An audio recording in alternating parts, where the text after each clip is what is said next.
እሷን ለማግኘት አንተ ማስፈቀድ አለብኝ ወይ? አንቺ ትዳርሽን አትፈልጊም እንዴ? አንተ ቆይ ይኸውልህ ትዳርሽን አትፈልጊም ወይ? እሱ ያው ስራትሽን ለምን አትይም? ስራትሽን እያለሻለሽ ራስሽ ምን እንደዚህ ነው? አንዴ አንዋር አንጮጮስ እኔ በሽተኛ አንዋር ካላሰብሽ ማለት ለምን እንደዚህ ሆናል? ስላልነገርሽኝ ከኋላዬ ስለምታደርጋቸው ነገሮች ነው እንጂ እንደዚህ መሆነው እናንተ ጭንቅላቴ ላይ እኮ ሽጉጥ የደቀንክብኝ ሰው ነህ። ብትሞት ደስ ይለኝ ነበር። ያኔ ብገልጥ ጥሩ ነበረ። የትዳር አማካሪ አይደለም አንተ ሁሉ ደደብነህ ምንም ናንካኝ ነው ጠቀስኩበት ደደብነህ ናንካኛ የሌባ አይነ ደረቅ መልሶ ልብ አድርቅ ነው። እንደናንተ አይነት ቆሻሾች እኔ በጣም ነው የወረድክብኝ አንተ።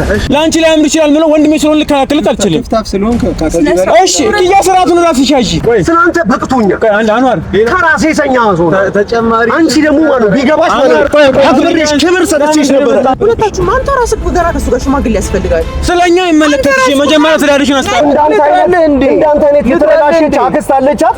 አንተ ጭንቅላትህም አፍህም የገማ ነው። አንተ አስፈቅጄ አይደለም እህቴን ማለት ነው። ስለዚህ እህትህ በፈለኩኝ ሰዓት በፈለኩኝ ሰዓት አገኛታለሁ። ትዳር ምንም ግድ አይሰጠኝም። ምክንያቱም ማግኘት የፈለግሽው እሱን ስለነበረ አንተ ማግኘት የፈለግሽው እሷን ስለነበረ ወይ በቃ እሷ እኔን እኮ ማግኘት ከፈለገች እኔን ነው የምትወደኝ ማለት ነው። ለምን አትወጣም ታዲያ ከማላችን?